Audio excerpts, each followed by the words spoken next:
bueno, voy a conversar un poquito del contexto de lo que es la agroecología y la soberanía alimentaria, ¿no? Es decir, ahí a nivel mundial, pues, es decir, este término de la agroecología ha tomado mucha vigencia, tomando en cuenta toda una situación histórica, ¿no? En lo que ha sido el siglo XX, a partir de los años posteriores a las guerras mundiales, surge un movimiento llamado Revolución Verde, ¿no? Donde todo el aparataje que se utilizó en la guerra se utiliza en la agricultura, pues. Eso fue generando una serie de desequilibrios y en la actualidad, estando acá en el siglo XXI, vemos que esos desequilibrios han afectado no solamente el ambiente, sino las personas, y se han establecido dos modelos, pues. Un modelo que es casi netamente llamado agronegocio en los sistemas capitalistas, donde prácticamente el alimento pasa a ser un bien de mercado, y sabemos la situación actual, pues, de la hambruna, pues. Entonces, vamos a definir algunos conceptos como agroecología, como un concepto básico para generar algún debate, y también ver el concepto de soberanía alimentaria, pues, que también sabemos que es un concepto bastante complejo, que de muchos puntos de vista es un concepto que vivimos a diario. Okay. Bueno, cuando nosotros hablamos de agroecología, siempre asociamos como una ciencia donde establecemos conceptos tanto lo ecológico, lo que es el ambiente, y lo involucramos con la agricultura. Y este concepto lo tratamos de llevar, en el caso de la agroecología, que muchos autores hablan de que es una filosofía, pues, no es una agricultura en particular, pues, porque si comenzamos a definir diferentes tipos de agricultura, a veces partimos de la agricultura, vamos a decir, moderna, o la que se sustenta con todos estos conceptos de la Revolución Verde, el uso de alto contenido de agrotóxicos, grandes inversiones, ¿verdad? Pero tenemos también otras derivaciones de las agriculturas, pues, desde la agricultura de la prehistoria, es decir, de la agricultura de subsistencia, pasando por las agriculturas ecológicas, las orgánicas, una serie de elementos, pues. Lo más a resaltar acá en este término es que esta agroecología utiliza conocimientos, vamos a decir, ancestrales, pues, muy antiguos, pues, tan antiguos como el hombre ha hecho vida acá en el planeta, pues. Y también esta agroecología también se sustenta en conocimientos, es decir, científicos actuales, pues. Entonces, es una terminología que no es tan fácil de decir un concepto como tal. En este caso, en particular, aquí vemos que es esta ciencia uniendo los conceptos de la ecología y la agricultura sobre el concepto de la sustentabilidad.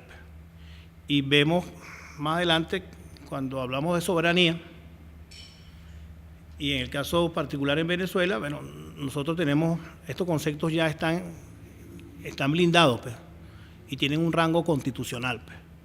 En el caso de la soberanía alimentaria, ¿verdad?, que es un derecho de los pueblos, de las comunidades y de los países, ¿verdad?, de definir sus propias políticas agrícolas, pesqueras, para decidir qué alimentarse, pues, qué comer, pues.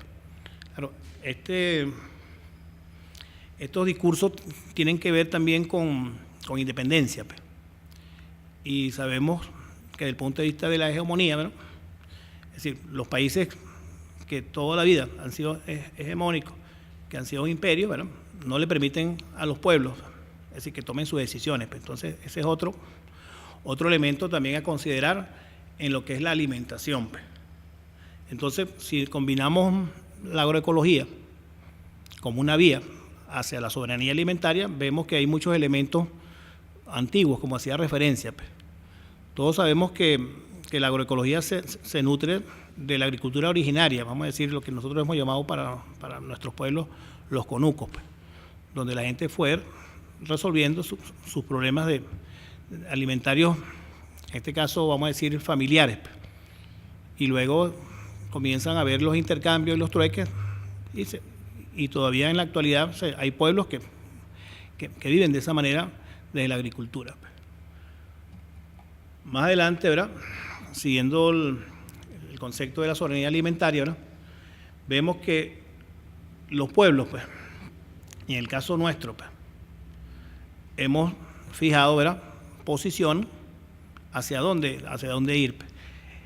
Sabemos que otros países que han desarrollado las tecnologías y tienen patentados, pues, los insumos que son necesarios como semillas, los equipos, las maquinarias, ¿verdad?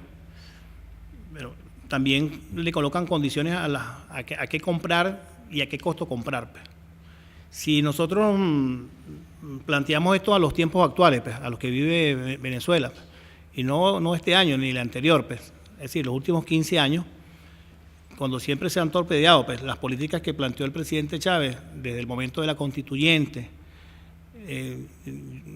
pondría un tiempo histórico lo que ocurrió en el año 2000, después que se generaron una serie de habilitantes para avanzar en lo que era la producción agrícola y en otros elementos como la soberanía y seguridad alimentaria. Vemos que esto ha sido como un punto de discordia entre todos estos factores que hacen oposición. Pues. Me refiero al caso de la ley de tierra. La ley de tierra generó una serie de momentos históricos, y si nosotros leemos la ley de tierra en sus primeros artículos, lo primero que hace es validar y darle otra vez la importancia de esta agricultura, vamos a decir, sostenible, sustentable, como era el caso del conuco, como un elemento de la agricultura nuestra familiar, y que sabemos que en muchos países del mundo, o sea, países nuestros cercanos como Brasil, el mismo Colombia, actualmente, el caso también de Cuba, se sustentan más de 150.000, 300.000 familias de la agricultura familiar. Okay. Pero, no sé si en la dinámica podríamos hacer algún tipo de pregunta, porque a veces este tipo de conferencias no son fáciles llevarlas, es decir, tal como aparece acá en el guión de las láminas. Okay. Hay que tomar en cuenta que uno de los principios de la agroecología como filosofía es que no, o siempre le decimos a los estudiantes cuando hacemos nuestros momentos de docencia, ¿no?, que la agroecología es contraria a un sistema de producción que conocemos como el monocultivo. Y sabemos que el monocultivo también se asocia mucho a los cultivos que son agroindustriales o pertenecen a lo que llamamos agronegocios. Me estoy refiriendo, por ejemplo, al sistema de cultivos de los cereales, en el caso maíz, o cultivos que también son agroindustriales, como el caso de la caña de azúcar. Y sin ir muy lejos, acá nosotros en el páramo tenemos el monocultivo de la papa. Y sabemos toda esa cantidad de consecuencias. Por eso se plantea desde la agroecología, ¿verdad?, que la producción debe ser diversificada. Para nosotros eso significa que tenemos que tener diferentes cultivos, ¿verdad?, en esa unidad de producción. También lo definimos como policultivos. Serían elementos, en este caso, que están muy bien precisados. Okay. Estos son elementos que nos venimos preguntando y tomando en cuenta este foro mundial, que es el Foro Social en Brasil, Porto Alegre, y ocurre en cada evento que se reúnen los líderes mundiales, pues, sea cualquier encuentro.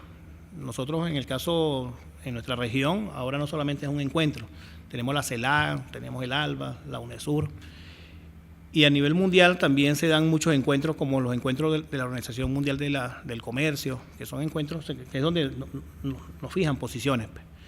Entonces, en este foro siempre vamos a encontrar estas preguntas. Pues. Si la agricultura moderna, pues, que se inició en el siglo XX, pues, que tiene todo un aparataje, que nos dicen que es la panacea, el uso de los agrotóxicos, el uso de los equipos, de las maquinarias, de los monocultivos, ¿verdad?, siguen apareciendo estas preguntas, pues, y estas preguntas siguen estando acá. Pues. ¿Por qué hoy tenemos más hambre? Pues.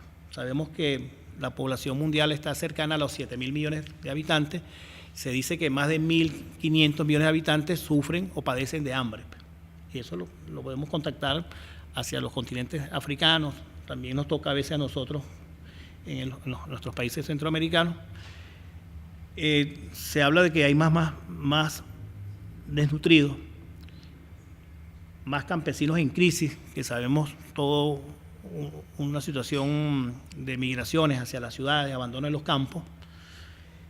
Sabemos que nuestros pescadores cada vez abandonan más, inclusive en el caso venezolano, la ley de pesca, que es una derivación de las leyes habilitantes. Bueno, por lo menos en ese momento hubo un parado, pues, por decir algo, a lo que se conoce como la pesca de arrastre, pues, que sabíamos que genera toda una situación que no solamente caen en las redes los peces grandes, sino también todos los peces chicos, y muchas especies tienden a desaparecer. Entonces, estos son elementos al debate. Yo creo que cada vez estamos más convencidos de que este modelo de agricultura sustentada en el agronegocio, sustentada en los modelos capitalistas, ¿verdad? Es decir, no ha sido el camino, pues. La pregunta es, en el caso nuestro, pues, ¿cómo hacemos que nuestros campesinos, nuestros técnicos, nuestros estudiantes, ¿verdad? Es decir, porque el problema no es convencerlos, pues. O sea, el problema es ocuparnos, ¿verdad?, de esas situaciones. El caso nuestro que nos compete, que es el Estado Mérida, o sea, un estado bastante amplio con 23 municipios, que básicamente se sustenta en la agricultura, y cuando estamos en cualquier reunión con los compañeros productores y comenzamos a ver lo que se conoce como los nudos críticos o los problemas del sistema agrícola andino, pareciera que pareciera que los compañeros siempre escuchamos las mismas preguntas, pues. La falta de financiamiento, la falta de acompañamiento, pero no definimos a veces el sistema agrícola que tenemos, pues, y somos parte del problema. Entonces, ahí tenemos que, bueno, como dice, tenemos que irnos más hacia allá, hacia los compañeros campesinos. Ok, esto, bueno, esta lámina, bueno, más o menos es una propuesta que hace la agroecología, donde hay elementos como el recurso natural que sabemos que hay que cuidarlos para las generaciones, cuando hablamos de sustentabilidad y hablamos de desarrollo sustentable. El aprovechamiento de los nutrientes que están ahí mismo, en la misma unidad de producción, pues. A veces no entendemos el concepto endógeno, pero sabemos que en la misma unidad de producción hay muchos elementos que son utilizables en la agricultura y que los volvemos a regresar a esa unidad. Me refiero a los abonos orgánicos que están ahí, me refiero a los microorganismos que están ahí, no los vemos, pero están ahí. Y sabemos que hay muchos microorganismos que fijan nutrientes. Hay microorganismos, en el caso de los biocontroladores, que Mérida es pionero, pues. Sabemos que tenemos instituciones como el INIA. Actualmente la universidad se está incorporando a esos proyectos que tienen que ver con la productividad, pero tomando en cuenta el conocimiento, ¿no? Y considero que el Estado Mérida es líder, pues, no solamente en la investigación, sino en la innovación, pues. Cuando vemos que nuestros productores comienzan a hablar, pues, de que existen unos pequeños insectos, unos pequeños microorganismos que ellos no ven, pero que le están ayudando a mejorar sus cultivos, y lo más importante es que le está ayudando a su manera de vivir, pues.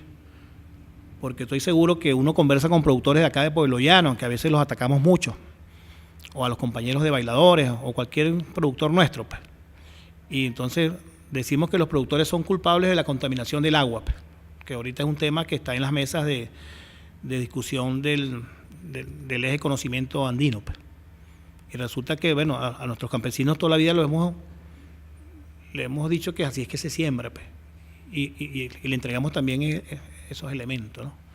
Entonces, esta lámina que habla de una energía que está ahí, y cuando hablamos de la ética humana, humanística, pues, bueno, que ahí nos involucra a todos, pues. Yo estoy casi convencido de que nuestros campesinos, ellos también cuidan su vida, pues, y la de sus hijos, ellos también cuidan su tierra, pues. Entonces, vemos que la agroecología, viéndolo como una ciencia, como una filosofía, encarna muy bien en el término de la soberanía nuestra alimentaria, que ahí tenemos que apuntar, pues. Okay.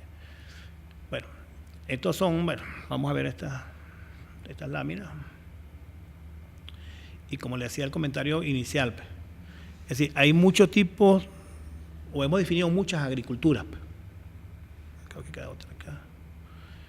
Entonces, fíjense que venimos hablando de agricultura orgánica, pues, que la tenemos bien definida. Sabemos que es una agricultura elitesca, ¿no? Donde un grupo de, vamos a decir, de personas que pueden pagar ese tipo de agricultura, ¿verdad? La pagan. Pues. Y que donde ellos mismos, o esos países mismos, que tienen gente que también ha sido formada científicamente, pero para un grupo elitesco muy reducido. Pues. Inclusive ellos hablan de certificación de ese tipo de productos bajo sus condiciones y sus reglas de juego. También hablamos de agricultura, vamos a decir, natural, agricultura biológica. Todas están relacionadas con algo hacia la parte de cuidar el material, de cuidar la tierra, ¿verdad? Inclusive este término es muy conocido acá en Mérida, permacultura, que es una cultura que lo que busca es mantener, ¿verdad?, el recurso, y que no es para hacernos ricos, ¿no?, sino para alimentarnos. Y hay grupos en Mérida que, o sea, aquí hay movimientos ya de gente que viene trabajando este tipo de agricultura. Entonces, como ustedes podrán ver, ¿verdad?, hay diferentes definiciones de agricultura. Yo inclusive siempre converso con los estudiantes y la agricultura ha ido avanzando como ha ido avanzando el hombre. Comenzamos con una agricultura de subsistencia, que era la primera agricultura. Después en la época, vamos a decir, entre la época esclavista y feudal, se trabajó con otra agricultura, donde en la medida que iban apareciendo los avances, como el arado, o se descubrió forjar el hierro, se comienzan a generar implementos. Pero ahí en ese momento, en todas esas agriculturas, desde la feudal a la agricultura que se conoce Revolución Verde, ¿verdad?, siempre está un elemento que lo sabemos, que es el elemento de lucha de clases. Pues. Ahí comienza a haber la apropiación de los excedentes, esa figura del esclavista y feudal, de aquel compañero que era el siervo, ¿no?, y el señor feudal, se manifiesta hoy en día en el que llamamos el terrateniente o el dueño de todo. Pues. Y seguimos teniendo campesinos nuestros que son esclavos de ese sistema, pues, que no es fácil sacarlos de ahí. Y lo tenemos aquí cerca, ¿no?, hacia la Panamericana, desde el Vigía hasta los últimos espacios que están ahí, hacia el sur del lago, que se generó prácticamente una guerra hace 3-4 años cuando se tomaron algunas decisiones que el mismo Estado tuvo que, bueno, echar algunas hacia atrás. Pues.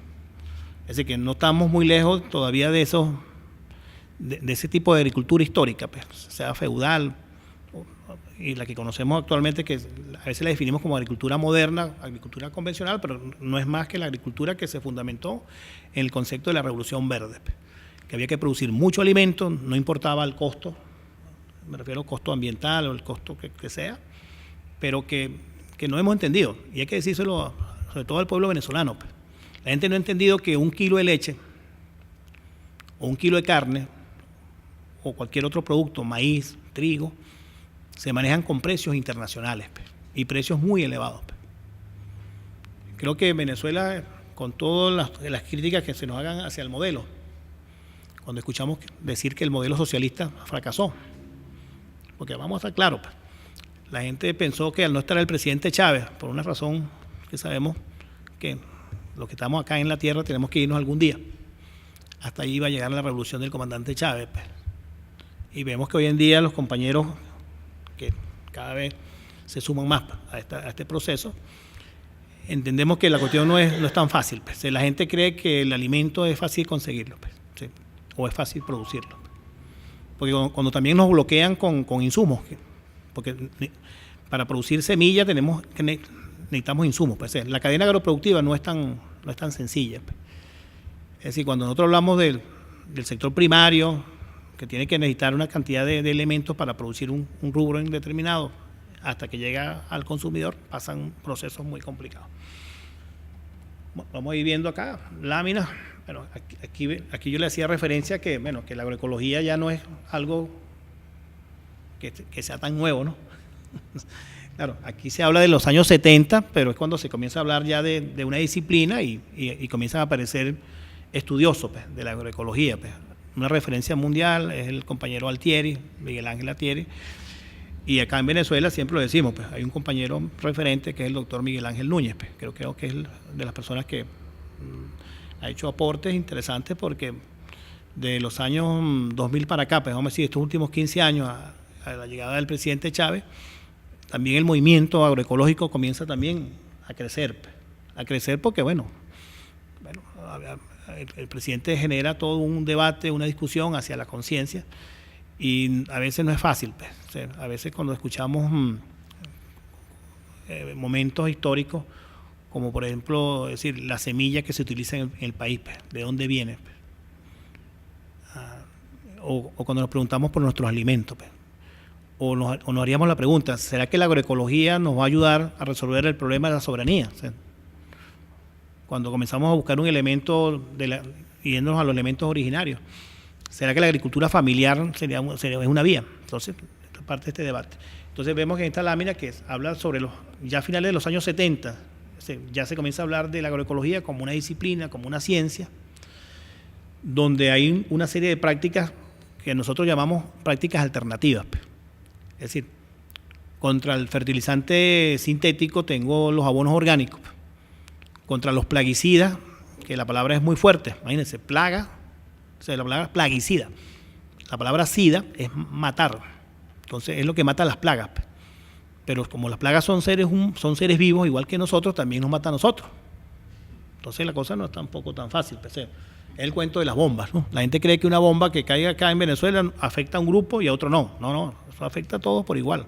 Y vemos la cantidad de muertos que están ocurriendo hacia otros países que sabemos y hemos seguido esa situación. Entonces, mucha gente no le gusta hablar de este término de prácticas agrícolas alternativas, pero están ahí. Tanto la parte de lo que hacemos, los que somos estudiosos de esta carrera. O sea, yo por lo menos soy estudioso de la agronomía, fui formado como ingeniero agrónomo. Entonces vemos que el suelo, la parte que tiene que ver con manejar enfermedades y plagas, que creo que es una limitante en cualquier sistema agrícola, nosotros hoy en día podemos decir con fe y con certeza que hay los elementos para ir incorporando estas prácticas alternativas. Es decir, me refiero a los biofertilizantes, a los abonos orgánicos. Y hay algo que a veces no les hemos dado la importancia, pues, que es el uso de las semillas criollas, pues. O sea, la que tienen nuestros abuelos para poder sembrar la papa, para poder sembrar el maíz, que a veces subestimamos a esos compañeros. Pues. O sea, el cientificismo a veces subestima esa parte. Pues. O las reglas del juego que están dentro del burocratismo. Pues. Entonces le ponemos una cantidad de condiciones a nuestros campesinos y entonces no avanzamos en ese tema. Pues.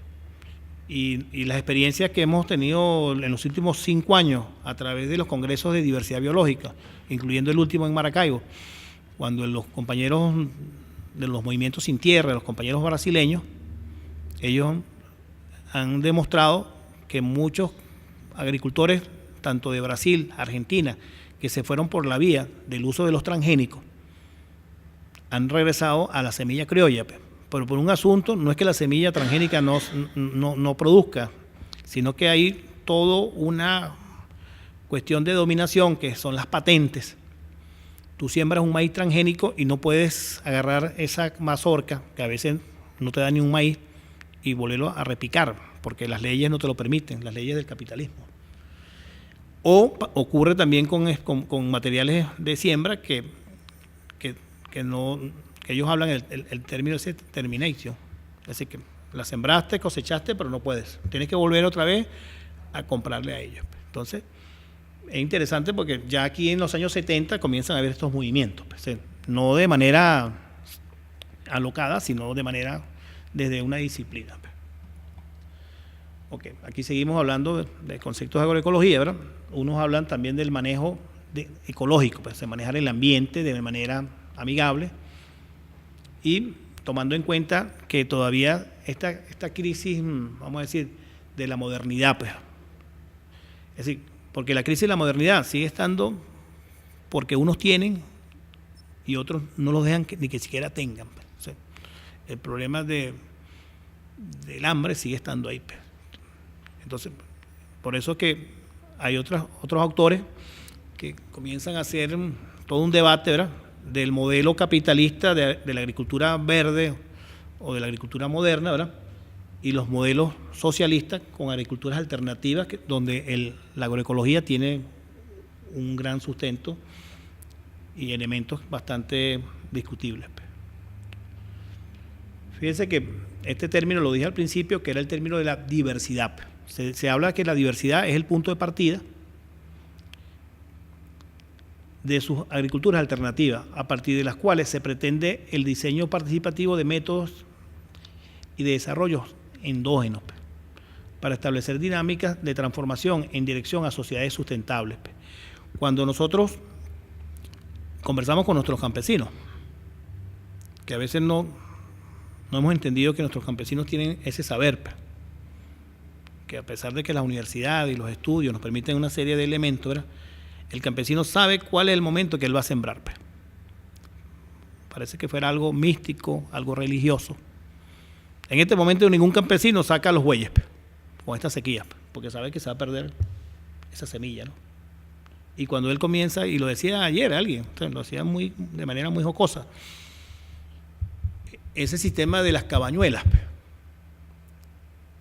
que la gente sabe si hay lluvia en los primeros días del año, el día 4, el día 5, y saben cómo va a venir ese mes, o las pinta o las repinta.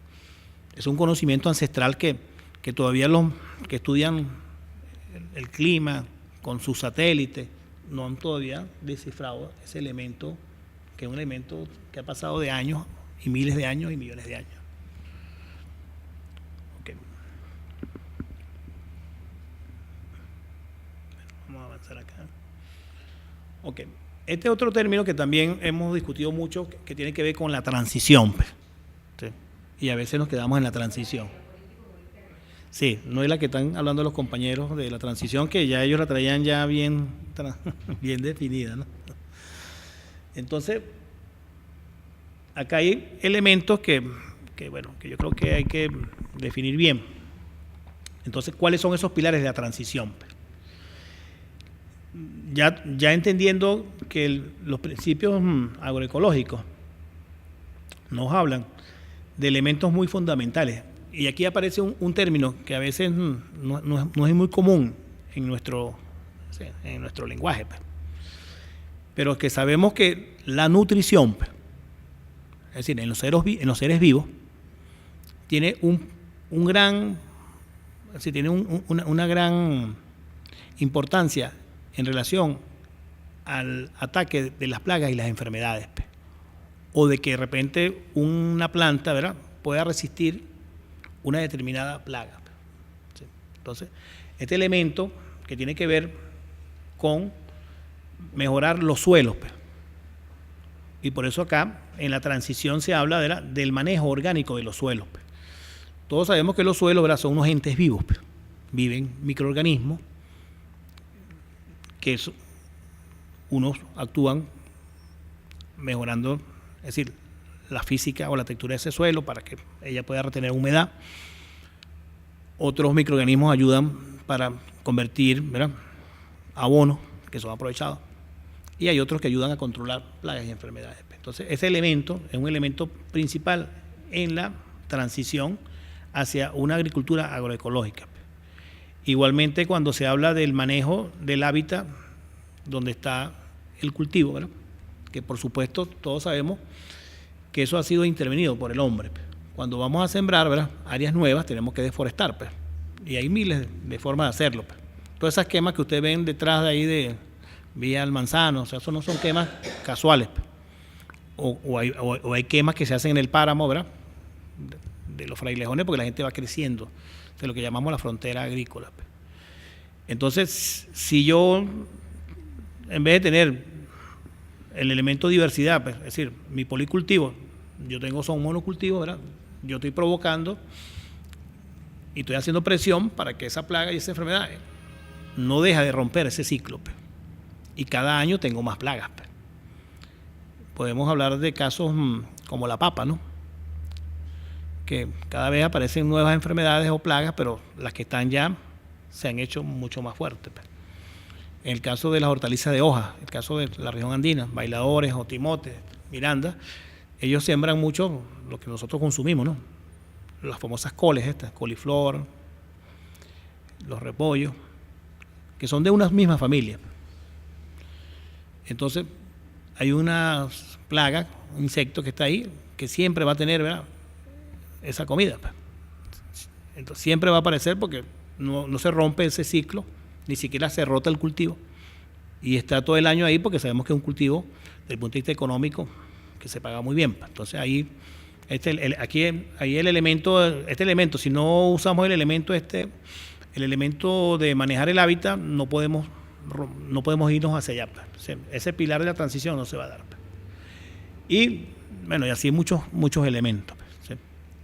Fíjate que aquí no hablamos de los químicos, porque siempre a veces también decimos, tenemos que eliminar un químico o aplicarlo a la mitad. No. Tenemos que ver primero qué pasa ahí. Por eso no definimos a la agroecología como un tipo de agricultura en particular. Ustedes pudieron ver que hay diferentes agriculturas, la convencional, la moderna, la revolución verde, la ecológica, la orgánica, pero la agroecología no es un tipo de agricultura. Diríamos que es una forma de actuar, ¿verdad?, dentro de la agricultura. Por eso se habla mucho de la filosofía. Si quieren hacer una pregunta, yo tomo agua o seguimos acá. Ok, allá, me dice allá que más rápido. Ok. Otro elemento importante en la agroecología, ¿verdad?, es el elemento de la sinergia. Es decir, una cosa ayuda a otra cosa. Si yo mejoro la fertilidad del suelo con abonos orgánicos y dejo de aplicar tantos venenos, sobre todo los herbicidas que tienden a esterilizar los suelos porque eliminan los microorganismos, ¿verdad?, yo avanzo. Por eso hoy en día hablamos de unos términos que a los campesinos no les gusta mucho. Entonces, en vez de decir biofertilizante, decimos fertilizantes, ¿verdad?, orgánicos, que se obtienen de la misma naturaleza, ¿no? O convertir lo que queda en nuestras fincas, es decir, los abonos verdes, convertirlos en lo que llamamos nosotros los compostajes o maduración. Mérida tiene un problema que ustedes saben, el problema del gallinazo. Lamentablemente es un problema. A pesar de que es un estiércol de una ave, nosotros lo traemos tal como viene de la granja, no se hace ningún procesamiento y genera todo este problema que ustedes conocen como el problema de la mosca. Entonces tenemos que tener cuidado también con las prácticas que hacemos, porque no podemos decir que por aplicar un abono orgánico y está dentro de la agroecología, no, tenemos que tener también bastante cuidado en eso. Bueno, igualmente aparece aquí el elemento de la diversidad y el uso. Hoy en día estamos usando un término nuevo, que es el control biológico. Y todo esto nos lleva a esto. O sea, agroecología, sustentabilidad, compromiso con la vida, o sea, cuidar nuestro ambiente, nuestros elementos. ¿Qué se pegó aquí? Ok. Bueno, esto es una referencia. Yo creo que es importante tener claro en esto, es decir, que nuestros ancestros, es decir, nuestros indígenas, ¿verdad?, nos dejaron todos estos aportes. Hay infinito número de plantas que por sí mismas ejercen o repelencia o ejercen regulación sobre plagas y enfermedades. Y por eso, en la actualidad todavía hay muchos compañeros indígenas que viven desde el conuco, sin que haya intervenciones, ni semillas certificadas, ni abonos sintéticos, y nada de. Entonces, bueno, si esto ocurre todavía en el siglo XXI, quiere decir que estos compañeros no están equivocados. Entonces tenemos que ir hacia esos aprendizajes. Es decir, lo que somos formados en las universidades bajo el modelo científico, que sabemos que el modelo científico positivista, ¿verdad?, si yo no demuestro que esto es cierto, que esos conocimientos ancestrales me ayudan a hacer agricultura, ¿verdad?, pero ahí están. Y eso es un debate que también está ahí. Bueno, estos compañeros son de por acá, o sea, no son caras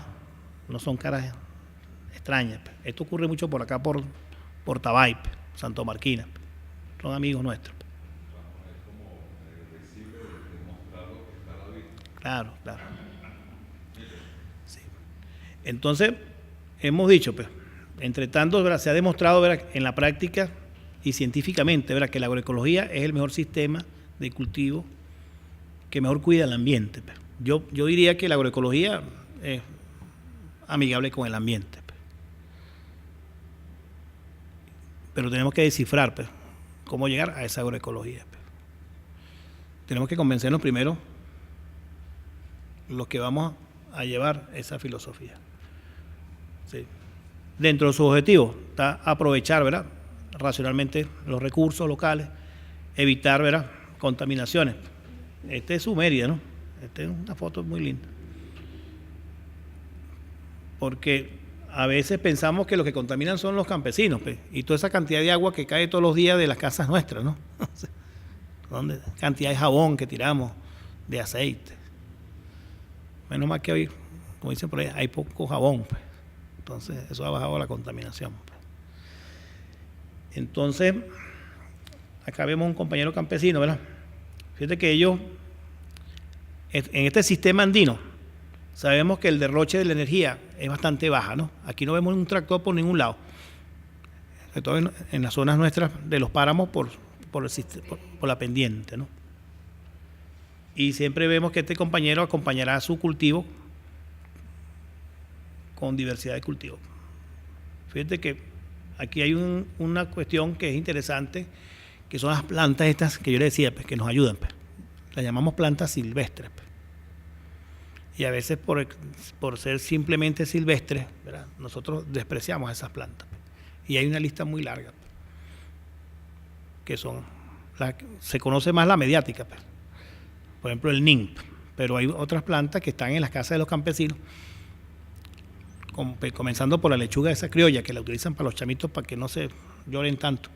Y ahí comienza toda una serie de plantas como la albahaca, el rabo ratón, el jengibre, que comienzan a ayudarnos.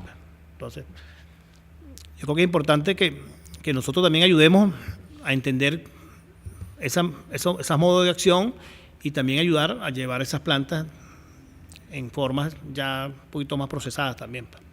En eso andamos. Bueno, otro objetivo también nos ayuda a garantizar la independencia, ¿verdad?, la unidad productiva, la familia. Creo que el Estado está pensando en apoyar más de 30.000 familias hacia la agricultura familiar, bajo este contexto. Yo creo que es un buen camino. Okay. Esto que está acá lo coloqué simplemente que es uno de los objetivos de la sostenibilidad. O sea, hay que ser sostenible en lo económico, hay que ser claro en lo social y claro acá en lo ecológico. Pues. Hay demasiados elementos que si esto no está en equilibrio, ¿verdad?, hacemos muchos recursos. O sea, es un gran negocio, pero no nos importa el ambiente ni lo social, ¿verdad? Eso no, yo creo que eso no es lo que queremos. Pues. Entonces, ahí el elemento agroecológico no estaría ahí. Pues. Bueno, acá vemos. Aquí, por ejemplo, hay una referencia sobre la eficiencia de los insectos, ¿no? Hoy en día, nosotros, donde hacemos agricultura a punta de veneno, como dicen por ahí, difícilmente encontremos un insecto benéfico. Es decir, la naturaleza fue muy, muy precisa. Pues. Ella misma se controla. Pues. Nosotros nos enseñaron desde pequeños que había una cadena trófica. Un elemento vivía a expensas del otro, se regulaba. El hombre rompió con eso. Entonces, hoy en día, lo que tiene que ver con la biodiversidad, que se ha ido perdiendo. Los suelos entran en un término de desertificación. Se pierde el elemento nutritivo de ese suelo, ya el suelo no tiene nada de materia orgánica ni elementos, y entonces hoy en día cada vez desaparecen esas unidades de producción, bueno, y eso genera también hambre y va disminuyendo cada vez la soberanía se hace y la seguridad se hace menor. Okay. Te lo pasamos. Esto que está acá es interesante, pues. O sea, cuando nosotros hablamos de cualquier unidad de producción agroecológica y nuestro campesino sin estudiar estos términos, encontramos todo un bagaje. Pues. Encontramos que la finca, y esta podría ser cualquier finca de acá de Mérida, si nos vamos hacia la zona de los compañeros de Santa Cruz de Mora, donde, bueno, vemos que combinan su café, nunca le falta una hortaliza, siempre hay un poquito de yuca. Entonces, esto es una combinación. Pues. Entonces, ese compañero, ¿verdad?, sin saberlo, ¿verdad?, está haciendo su agroecología. Pues. Y el caso más emblemático del señor Liborio, que lo tenemos acá, que creo que se ha convertido en una escuela. Pues.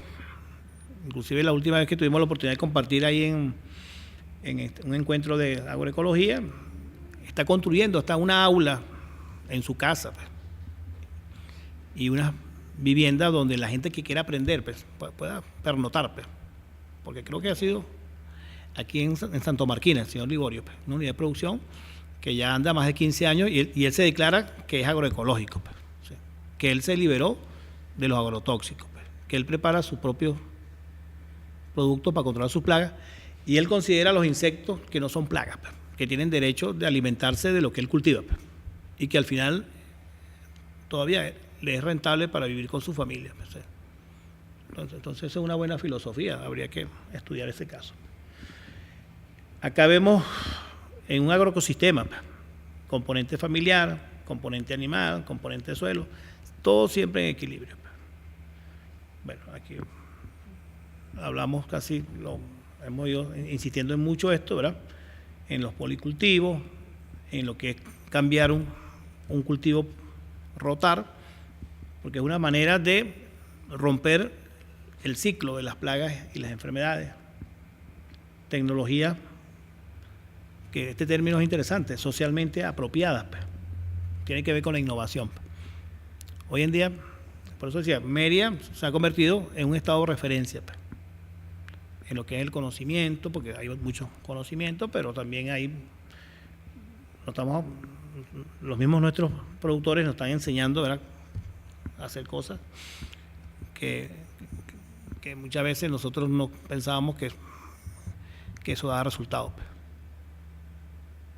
Y cada vez hay más inventiva, pues, más innovación. Pues. Y yo creo que el Estado de Mérida tiene esa característica y tiene, como decir, la persona que fue punta de lanza, pues, que fue don Luis Zambrano, pues, ahí en Bailadores. Pues. Siempre la gente nos dice, hay que estudiar a Luis Zambrano, pues, para innovar, pues, y dejarnos de... Uno no puede decir grosería aquí. Dejarnos de pendejeras, pues. Sí, así de sencillo. Bueno, entonces, bueno, estos son bagajes, voy a ir pasando estas láminas, esto es interesante, ¿no? Le pueden hacer una toma, ¿no? Sí. En los últimos encuentros de semillas, que son interesantes, pues, porque hay un movimiento, y lo saben los compañeros de Tatuí, de agroecológicos o de productores amigables, ¿no? Y Mérida aquí está la cuna de esos productores, pues. Y se han unido Mérida con los compañeros de Lara, pues, de Las Lajitas, de Sanare, ¿no? Con los amigos de San Felipe, de Yaracuy, y está avanzando un movimiento interesante, pues, que todos los años hemos tenido la oportunidad de compartir en esos congresos de agroecología o los congresos de diversidad biológica, y donde de una manera totalmente amigable, libre, ¿ves?, estas semillas, pues, que son semillas originarias nuestras, pues, como el caso del maíz cariaco, pues, se está rescatando, pues, sin estar pidiendo permiso, ¿no?, a nadie, ¿no? Porque no hay que estar pidiendo tantos permisos ni que me den un certificado, ¿no?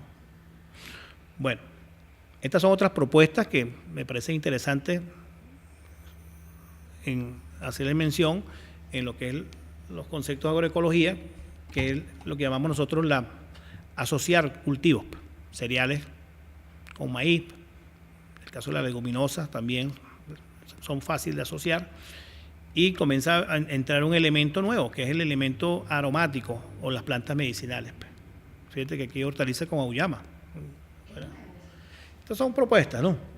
Nosotros podemos tener acá, los que tienen la oportunidad de ir hacia la Panamericana, en muchos cultivos de parchita o de guayaba, ¿verdad?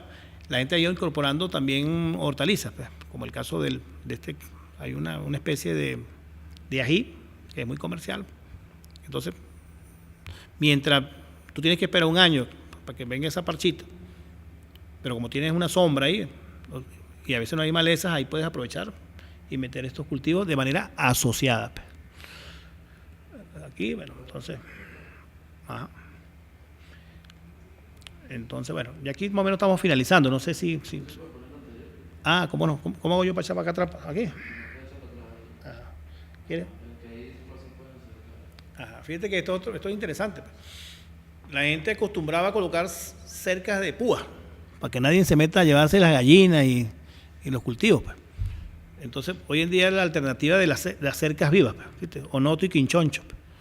Los que tienen la oportunidad de viajar por la vía de Barinas, Portuguesa a Carigua, esta es una vía nuestra porque somos de allá. Tenemos aquí 23 años, pero vamos siempre a nuestro pueblo. Y todos los años usted ve que los campesinos siembran su quinchoncho, pues, es un arbusto, lo agarra después, cosechan, vuelve otra vez. Entonces, bueno, es una leguminosa, ¿verdad?, de bastante proteína.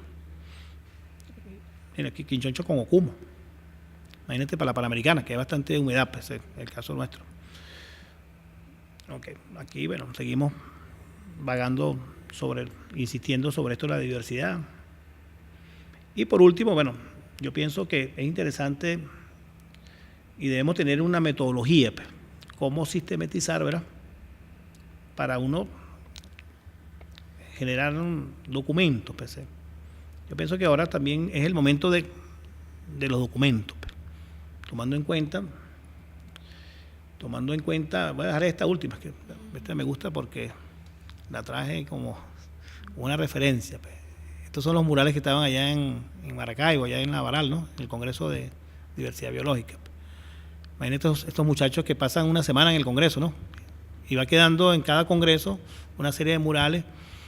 Y este mural fue hecho a raíz de la campaña que todavía tenemos que insistir, que es la Venezuela, ¿verdad?, contra los transgénicos. O la misma ley de semilla que tenemos que estar pendientes, porque está aprobada en primera discusión, pero siempre sabemos que es una ley que tiene muchos enemigos, ¿no?, dentro del capitalismo y dentro de la misma gente que se dice ser nuestra, pues, parecen los dos términos. Fíjate que el presidente Chávez fue muy sabio, pues, cuando él hace el último planteamiento del plan de la patria, pues, cuando él habla de independencia, ¿verdad?, o sea, cuando habla de patria, socialismo, o sea, los últimos elementos del plan de la patria, que es el elemento potencia, sí, primero como país, claro, muy relacionado con lo internacional, y el presidente termina con el punto el quinto objetivo, que es el salvar el planeta, pues, que eso generó mucha, sí, dentro de la inconsciencia, y por eso que el presidente comenzó, y él sabía que esa lucha hacia lo que era el ambiente, ¿sí?, porque cuando usted preguntaba las dos definiciones, pues, soberanía y seguridad, pues. Y cuando nosotros vemos la Constitución, ¿verdad?, que el Estado es una responsabilidad del Estado, pues. O sea, el Estado tiene como responsabilidad darle alimento a su pueblo, pues, darle seguridad, pues. Pero entonces siempre hay esa discusión, pues, y nosotros tenemos que asumirlo, ¿sí?, en cualquier escenario. A mí me toca asumirlo en una aula de clase, pues, mayormente, que es donde yo me desempeño en mi trabajo de docencia, pues.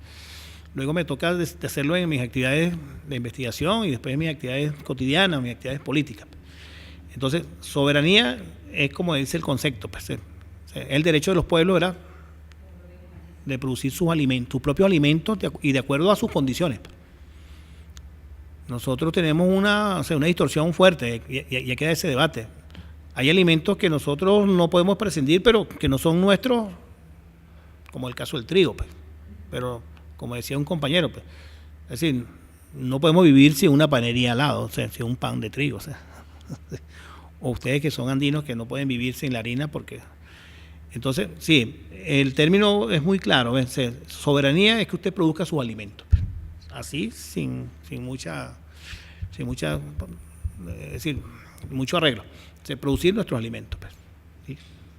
Con nuestro propio ingenio, nuestros propios recursos. Y sabemos que en el caso venezolano, ¿verdad?, estos últimos 100 años, cuando apareció el petróleo, era más fácil comprar, pues. Y todavía compramos, pues. Y el presidente Chávez lo decía, el compañero Maduro también lo dice, pues. Y sabemos que va más allá, pues. Y cuando decimos seguridad, es decir, el Estado también tiene que darle seguridad. Pues. Seguridad es que todos nuestros venezolanos, los 30 millones, los 28, tengamos acceso al alimento todos los días. Pues. Y en este momento sabemos que la lucha es hacia la soberanía. El Estado, con toda la situación de la guerra económica y una serie de elementos que sabemos que están ahí, porque pareciera que hay gente que va a la cola todos los días y sabe cómo se mueven los diferentes comercios que brindan productos. Estoy seguro que nosotros ahorita no estamos pensando en eso, pero hay gente que está pensando en eso y tienen como un mapa, los teléfonos. Sí, entonces los dos elementos están ahí. Nosotros, la seguridad es eso. Entonces, que no haya duda. La seguridad es que tengamos acceso todos los días a los alimentos. Ahí tenemos certeza que el Estado venezolano, esta revolución bolivariana, ha garantizado ese elemento, incluyendo en los momentos más difíciles que sabemos. 2002, 11 de abril, golpe de Estado, paro petrolero, y estos últimos 2 años, que no son porque le han echado la culpa al compañero Maduro, hay que fijar esa posición. Pero es que desde que el comandante Chávez está ahí, que llegó en el 98, siempre el objetivo no ha sido tumbar al comandante, o tumbar ese pensamiento que comenzó primero con un movimiento, es decir, militar, después cívico, después un movimiento bolivariano, y el presidente Chávez lo dijo muy claro en el 2006, esto es socialismo. Entonces, pero socialismo, y por eso es que está en el plan de la patria, independencia, ¿verdad? Y ahí tiene que estar la soberanía.